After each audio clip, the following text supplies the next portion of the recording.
तो आज है संडे यानी दिन है रविवार। इस संडे स्पेशल वीडियो का इंतज़ार काफ़ी सारे लोगों को रहता है क्योंकि वो फिल्म लाइन से जुड़े काफ़ी सारे सवाल मेरे वीडियो के कमेंट बॉक्स में पूछते हैं और वो जानना चाहते हैं कि आखिरकार उन्हें फिल्म इंडस्ट्री में किस प्रकार का कौन सा काम कहाँ कैसे और क्या कार्ड वगैरह जैसे बहुत सारे सवाल वो पूछते रहते हैं। इनकी जानकारी वो जानना चाहते हैं। तो चलिए आपका समय ख़राब नहीं करते हैं, जल्दी से जो है आप लोगों के सवाल लेते हैं और उसका जवाब देने की कोशिश करते हैं। तो बहुत सारे लोग हमारे चैनल पर नए हैं तो उनको बता दूं कि मैं हूं रामा यादव और मैं फिल्म इंडस्ट्री में कैमरा टेक्नीशियन के तौर पे कई सालों से काम कर रहा हूं। तो अनुभव के तौर पर और बहुत सारी जानकारी इकट्ठा करके लाते रहता हूं और इसी जानकारी के आधार पर कई लोगों की किस्मत चमक चुकी है, वो आज इंडस्ट्री में काम कर रहे हैं। तो चलिए पहला सवाल लेते हैं। उसके पहले आपको ये बता दूं कि आप लोगों के मन में अभी मुंबई को लेकर बहुत सवाल चल रहे हैं, बहुत सारे लोग सवाल पूछ रहे हैं कि अभी इस वक्त मुंबई आना सही रहेगा क्या। तो मैं आपको एक ही बात कहूँगा कि बिल्कुल सही नहीं रहेगा। आपको बता दूं कि मुंबई में इस वक्त जो है धारा 144 लगा दी गई है और नाइट कर्फ्यू भी लगा दी गई है। इसके पहले वाले वीडियो मैंने आपको बता चुका हूं कि अभी नाइट शूटिंग भी नहीं चल रही है और यहां तक भी आपको बता दूं कि जो सिनेमा हॉल खोले गए थे उन्हें भी अब जो है बंद किए जा रहे हैं। अब उन पे भी रोकथाम लगाई जा रही है क्योंकि सिनेमा हॉल खुले थे, कई सारी फिल्में रिलीज़ हुई रही थी, लेकिन अब कई सारी जो फिल्मों की जो रिलीज़ डेट है वो आगे की तरफ बढ़ा दी गई है। अगर आप समाचार देखेंगे न्यूज़ वगैरह तो आपको पता चल जाएगा। और भी बहुत सारे जो है जगह जो दूसरे जो राज्य हैं वो भी एक दूसरे राज्यों से राय मशवरा कर रहे हैं कि आखिरकार ये जो कोरोना जैसी बीमारी है एक नया रूप लेकर आई है तो इससे बचा कैसे जाए। तो ये सब चीज़ें हैं और आपको बताने की ज़रूरत नहीं कि अभी आपको क्या करना है। आपको सुरक्षित आपके घर पे ही रहना है और जो चीज़ें हैं मास्क वगैरह लगाना है, सैनिटाइजर करना है, सोशल डिस्टेंसिंग, ये सारी चीज़ें आपको पता ही है कि आपको करना ही पड़ेगी। थोड़ा घर पे ही रहिए। अभी आप अगर मुंबई में आने की सोच रहे हैं तो थोड़ा सा रुक जाइए, समाचार वगैरह और सब कुछ देखते रहिए क्योंकि इससे आपको पता चलेगा कि अभी मुंबई के हालात कैसे हैं। चलिए ठीक है। ये अमित जी जो है एक हमारे दर्शक हैं, वो पूछ रहे हैं मेरे पास एक स्पोर्ट बॉय का कार्ड है। तो अमित जी आपके पास एक स्पोर्ट बॉय का कार्ड है, आपने बनवाया है, लेकिन आप जूनियर आर्टिस्ट का काम करना चाहते हैं या किसी दूसरे डिपार्टमेंट में काम करना चाहते हैं, तो क्या यही कार्ड आपका काम करेगा क्या? मतलब एक ही कार्ड से आप दूसरे डिपार्टमेंट में काम कर सकते हैं क्या? देखिए ऐसा है कि मैंने सबसे पहले ये बताया कि कार्ड तो ज़रूरत नहीं होती बनाने की, लेकिन ये एक आइडेंटिटी होती है, एक आईडी होती है।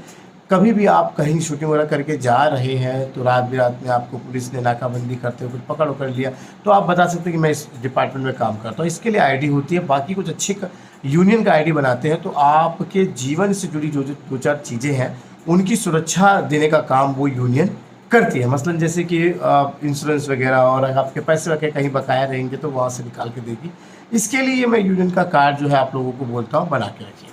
खैर, लेकिन आपने कहा है कि एक ही कार्ड से आप दूसरा काम, देखिए जो आपने कार्ड जो भी इंडस्ट्री में जो भी काम है अलग अलग प्रकार के, अगर आपको वो आसानी से मिल रहा है, उसकी जॉब आपको ऑफ़र हो रही है और आपको वो काम मतलब कि आप करके 10-15 दिन 20-25 दिन से मतलब कर रहे हैं, पेमेंट वगैरह आपको आ रही है, तो आप उसी डिपार्टमेंट का कार्ड बना लीजिए।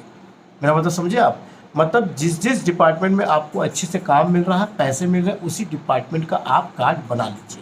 अब ये आपने स्पोर्ट बॉय का कार्ड बनाया तो आप इसी कार्ड को अगर जूनियर आर्टिस्ट में अगर इस्तेमाल करेंगे तो नहीं काम करेगा क्योंकि जूनियर आर्टिस्ट के यूनियन अलग होते हैं, मेकअप के अलग, कैमरा के अलग, हाँ, साउंड के अलग, ये सब टेक्नीशियन सब अलग अलग होते हैं तो उनके अलग अलग कार्ड होते हैं। तो कहीं अगर आपने इस कार्ड को दिखाना चाहा तो फिर वो यूनियन वाले आएंगे, फिर आपको थोड़ा परेशान कर सकते हैं। ठीक है ना? इसके लिए आप क्या करिए, जूनियर आर्टिस्ट का अगर आप काम करना चाहते हैं, वहाँ पे जॉब ऑफर हो रही है, आप जा रहे हैं काम करने रेगुलर, तो आप जूनियर आर्टिस्ट का बनवा लीजिए।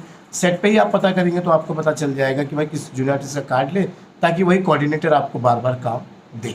दिल्ली के रहने वाले हैं राजपूत दीपक, वो पूछ रहे हैं मुझसे कि रामा जी बताइए कि मैं जो हूँ दिल्ली के प्रोडक्शन हाउस में काम करता था, मतलब वो दिल्ली में किसी फिल्म प्रोडक्शन हाउस में काम करते थे और वो मुंबई आने की सोच रहे हैं, यहाँ मुंबई काम करने की सोच रहे हैं, तो क्या जो उनका एक्सपीरियंस है, जो वहाँ पे उन्होंने काम किया है, वो उनका जो अनुभव है वो यहाँ मुंबई में काम करेगा क्या फिल्म प्रोडक्शन हाउस में, और उनको ये आसानी से काम मिलेगा क्या? और साथ ही उन्होंने पूछा है कि यहाँ सस्ते अच्छे रहने के किराए घर कहाँ मिलेंगे। तो देखिए किराए पे सस्ते अच्छे घर कहाँ मिलेंगे, इस पर मैंने एक वीडियो बनाया है, 2-4 वीडियो मैंने बनाई है, राजू भाई के जगह के बारे में बताया है, और उसके साथ साथ नाला सुपारा, अंधेरी, ऐसे पिंग गैस के बारे में, मैंने पीजी वगैरह के बारे में बताया है। आप जाकर वो चैनल पे मुझे देख सकते हैं, वहाँ पर मैंने वीडियो बना के रखा है और अच्छे तरीके से बताया कि मुंबई में किस तरह से आपको सस्ते अच्छे किराए पर घर मिल सकते हैं। ठीक है, अब बात करते हैं, आपने दिल्ली में प्रोडक्शन हाउस में काम किया है, मुंबई आना चाहते थे कि दिल्ली की बात अलग होती है, मुंबई की बात अलग है। प्रोडक्शन हाउस का काम क्या होता है? प्रोडक्शन हाउस का काम आपको बताइए है कि आप जितने अच्छे तरीके से एक फिल्म बनाने वाले लोगों को अच्छी तरीके से उनकी सारी चीज़ों को इकट्ठा मुहैया करा दें, फास्ट और सस्ते में और जल्दी से, मतलब कि आप अगर वो कहेंगे कि मुझे कल ये लोकेशन चाहिए तो उस लोकेशन की परमिशन, वहाँ पे इतने लोग चाहिए, वो लोग, वहाँ पे ये कैमरा चाहिए, ऐसे जो भी सारे जो काम प्रोडक्शन का होता है वो अगर अच्छे से आप सही से करवा सकते हैं तो जो डायरेक्टर है, जो प्रोड्यूसर है, वो आपको अपने प्रोडक्शन हाउस में रखेगा कि भैया ये काम बहुत अच्छे से करते हैं। लेकिन आप दिल्ली में कर चुके हैं तो दिल्ली में आपकी इतनी पहचान है, आपके कैमरा डिपार्टमेंट में, आपके जूनियर आर्टिस्ट में, आपके जो भी जहाँ पे भी आप होटल में, गाड़ियों में, आप वहाँ पे अच्छे से प्रोडक्शन हैंडल कर चुके हैं। अब आप मुंबई आएंगे तो मुंबई में तो वो दिल्ली वाले लोग तो काम नहीं कर पाएंगे ना, मतलब यहाँ उनको फिल्म प्रोडक्शन, मतलब आपको यहाँ के अगर शूटिंग करना है तो यहाँ के लोगों को लेके करना पड़ेगा, फ़ोन करना होगा तो यहाँ के कैमरा डिपार्टमेंट से, होटल वाले, खाने वाले, जो भी जिस डिपार्टमेंट में आपका, तो यहाँ की बातें आप थोड़ी सी, अब इनके कॉन्टैक्ट नंबर आपको इकट्ठा करने पड़ेंगे। तो ये चीज़ें जो है थोड़ा सा आपको जो है थोड़ा समय लग सकता है, मतलब वहाँ के दिल्ली का कॉन्टैक्ट नंबर यहाँ यूज़ नहीं हुआ क्यों, तो इसके लिए थोड़ा मुसीबत हो सकता है। लेकिन एक चीज़ आपकी काम आएगी, ये आएगी कि आप किस तरह से मैनेज करते हैं, किस तरह से आपकी शैली है बात करने के लिए, कैसे कैसे आप रिक्वेस्ट करके शूटिंग पे लोगों को बुला सकते हैं, होल्ड करवा सकते हैं, कैसे आप दाम कम करा सकते हैं। जो दिल्ली में आपने जो सीखा है कोऑर्डिनेट करने का, वो यहाँ मुंबई में आप करेंगे तो आप 100% कोई ना कोई आपको फिल्म प्रोडक्शन वाला जो है आपको रख लेगा, क्योंकि उसे पता होगा भाई आपने वहाँ मैनेज किया है, आप वहाँ मैनेजर के पद पे काम कर चुके हैं, तो बस यहाँ पे भी आपको वही काम करना है। तो घबराइए बिल्कुल मत, जो अनुभव आपने वहाँ है वो अनुभव आप यहाँ पर इस्तेमाल कर सकते हैं, और प्रोडक्शन वाले भी आराम से आपको रख लेंगे, टेंशन मत लीजिए जैसा ज़्यादा कि। हाँ, ये है कि कॉन्टैक्ट नंबर दिल्ली वाला यूज़ नहीं कर पाएंगे क्योंकि वहाँ के लोग वहीं रह जाएंगे, यहाँ तो नहीं आ पाएंगे, तो मुंबई के जो लोग हैं उनसे कॉन्टैक्ट आपसे करना पड़ेगा।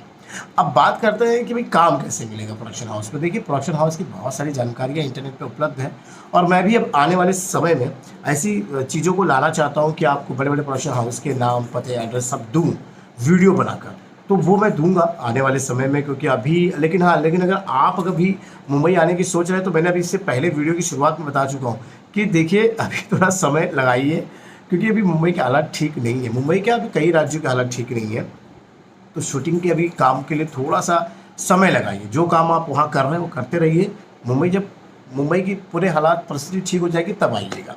हमारे एक दर्शक हैं उमा जी, वो पूछ रहे हैं कि हमें स्पॉट बॉय का काम करना है, तो वहाँ पर किसी प्रकार का कोई एग्रीमेंट होता है, और अगर एग्रीमेंट होता है तो उस एग्रीमेंट का क्या पैसा लगता है?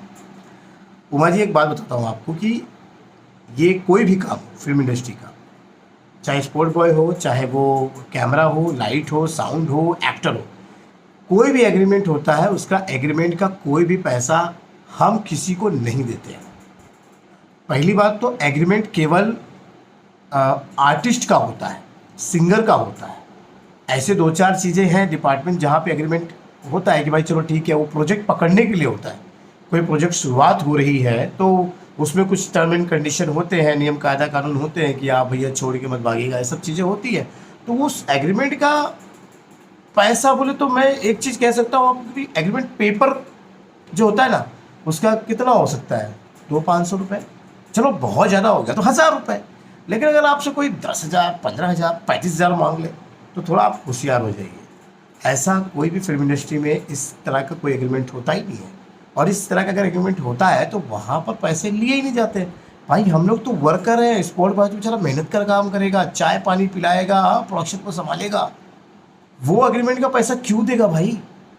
उमा जी, ये बिल्कुल गलत है, और आप में से भी बहुत सारे लोग जो है ना इस परिस्थिति में फंस जाते हैं।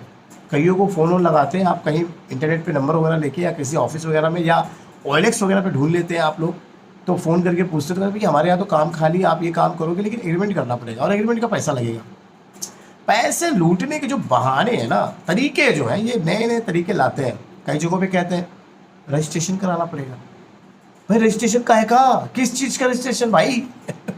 मतलब काम तो दे नहीं रहे हो, उसके पहले सारी कानूनी प्रक्रिया जो है आप लगा देते हो, बन जाते हो वकील, ये कर लो, एग्रीमेंट कर लो, रजिस्ट्रेशन करवा लो, खाई का जॉब है तुम्हारे पास, ठीक है ना? तो पैसे किसी तरह से आपसे लूटे जाए वो तरीका वो अपनाते हैं, तो इससे आपको सतर्क रहना है। अगर आपको काम दे रहा है, हाँ मैं ये इस बात का विरोध नहीं करता हूँ, कि सपोर्ट करता हूँ एक्चुअली, कि भैया आप मुझे काम दो, मैं काम पे जाता हूँ, वहाँ कुछ पैसे मुझे मिलते हैं कमीशन के तौर पे, मैं कुछ आपको दे सकता हूँ। जैसे कि मुझे 1200 मिले, मैं आपको 200 रुपये दे सकता हूँ, 1000 रुपये मैं रखूँगा, ठीक है ना? कमीशन चलता है। लेकिन ये कहो कि भैया आपको काम पे भेजेंगे उसके पहले ही हमें दे दो, तब गलत बात है।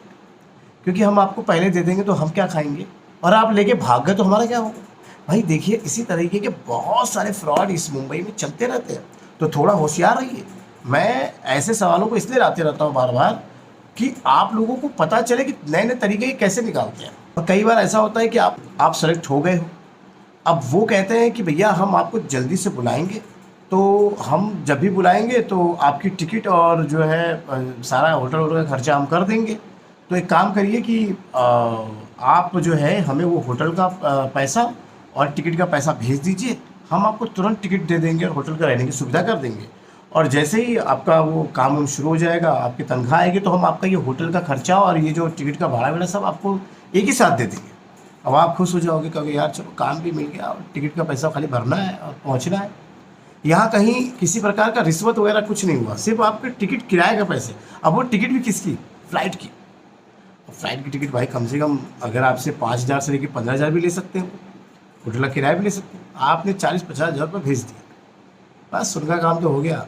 तो यार आप अपनी मेहनत की कमाई मत गलाइए और इस तरह के चक्कर में बिल्कुल मत पड़िए। आज इस संडे स्पेशल वीडियो में थोड़ा कम सवाल लिया है, क्योंकि समय की थोड़ी मेरी कमी है, क्योंकि मैं यहाँ केरल में एक फ़िल्म की शूटिंग कर रहा हूँ और बहुत रात हो चुकी है और मुझे कल ये वीडियो रिलीज़ करना था, लेकिन अभी मैं सोचा कि आप लोगों के लिए थोड़ी बहुत तो जानकारी दे दूँ। फ़िलहाल इस वीडियो में यही जानकारी है कि आप लोग जो है अभी किसी भी प्रकार से मुंबई आने की तैयारी बिल्कुल मत करिए, ये मैं सभी लोगों को कह रहा हूँ। हाँ, घर में बैठकर आप इस वक्त तैयारी कर सकते हैं। बहुत सारे लोग अभी बहुत सारे एप्लीकेशन पर, जैसे इंस्टाग्राम, ट्विटर है, जो भी एप्लीकेशन है उस पर एक्टिंग की प्रैक्टिस कर रहे हैं, अपने अपने डायलॉग, मतलब जो भी आपको अपने इम्प्रूव करना है अपने स्किल को, वो करिए। आप बिंदास घर बैठे, बहुत सारे लोग अभी इस वक्त क्या कर सकते हैं, आप घर पे बैठे हैं, पढ़ाई अगर कर रहे हैं तो कर रहे हैं, फिल्म इंडस्ट्री में आना चाहते हो तो बहुत सारी जानकारी गूगल से सर्च करिए, बारे में जानिए। बहुत सारे लोग तो आजकल यूट्यूब पे देख रहा हूँ एक्टिंग के टिप्स दे रहे हैं, उनको भी देखिए। लेकिन बस एक चीज़ ये करिएगा कि किसी को भी काम के लालच में आकर, काम पाने के लालच में किसी को पैसे मत दीजिएगा। बहुत सारे लोग यहाँ मेरे कमेंट बॉक्स में सवाल करते हैं, मैं जवाब नहीं दे पाता हूँ, तो बहुत सारे चैनल के कुछ ऐसे लोग हैं जो जवाब देते हैं आपको, तो उन पर भी भरोसा बिल्कुल मत करिएगा।